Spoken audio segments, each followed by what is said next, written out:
പ്രേക്ഷകർക്കറിയാം, നമ്മൾ കഴിഞ്ഞ മാസം 16-ാം തീയതി തിരുവനന്തപുരത്ത് തുടങ്ങിയതാണ് നമ്മുടെ ഈ യാത്ര. ആ യാത്ര ഇങ്ങനെ കടന്നു വന്ന് മലപ്പുറം 10ാമത്തെ ജില്ലയായിരുന്നു. 11ാമത്തെ ജില്ലയായ വയനാട് നമ്മൾ കടന്നിരിക്കുന്നു.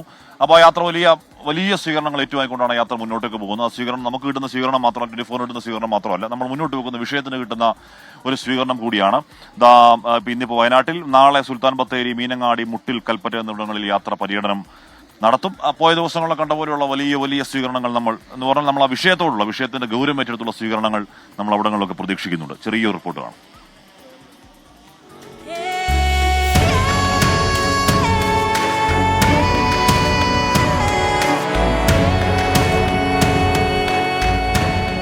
കുടിയേറ്റ ചരിത്രമുറങ്ങുന്ന വയനാടിന്റെ മണ്ണാണ് പുൽപ്പള്ളി. ചുരം കയറിയ മനുഷ്യർ കാടുവെട്ടി കന്നുപൂട്ടി ഈ മണ്ണിൽ ജീവിതം നാട്ടി. കൃഷി കൊണ്ട് നേട്ടമുണ്ടാക്കിയവരുടെ ചരിത്രം കൂടി ഇവിടെയുണ്ട്. ഇതോടൊപ്പം കാലാവസ്ഥാ വ്യതിയാനത്തിന്റെ ദുരന്തഫലങ്ങൾ അനുഭവിച്ച ചരിത്രവും. കർണാടകത്തോട് ചേർന്ന് കിടക്കുന്ന ഭൂപ്രദേശമാണ് പുൽപ്പള്ളി. പഴശ്ശിപ്പോരാട്ടത്തിന്റെ സ്മൃതികൾ ഉറങ്ങുന്ന മണ്ണാണിത്. 24 chief editor R Sreekandan Nair നയിക്കുന്ന കേരള യാത്ര വയനാട് ജില്ലയിലെ പര്യടനം തുടങ്ങുന്നത് വിശ്വപ്രസിദ്ധമായ പുൽപ്പള്ളി സീതാലവകുശ ക്ഷേത്ര മൈതാനിയിൽ നിന്നാണ്. രാവിലെ 11:30 യാത്ര ബാവലിയിലെത്തും.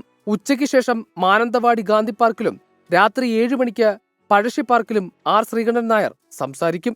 നാളെ വിഷുദിനത്തിൽ സുൽത്താൻ ബത്തേരി ഗണപതിവട്ടം ക്ഷേത്ര പരിസരത്ത് നിന്നാണ് മോർണിംഗ് ഷോ തുടങ്ങുക. ബത്തേരി സെന്റ് മേരീസ് കോളേജിലെ ഹാപ്പിനെസ് ഫെസ്റ്റ് വേദിയിൽ SKN എത്തും. 11:30 മീനങ്ങാടി കമ്മ്യൂണിറ്റി ഹാളിൽ നടക്കുന്ന കുടുംബശ്രീ ലഹരി വിരുദ്ധ ക്യാമ്പയിനിലും 12:30 മുട്ടിൽ WMO യത്തീംഖാനയിലും SKN പങ്കെടുക്കും. ഉച്ചയ്ക്ക് ശേഷം 3 മണിക്ക് കൽപ്പറ്റ വയനാട് ഫസ്റ്റ് എക്സ്പോ വേദിയിലും യാത്ര പര്യടനം നടത്തും.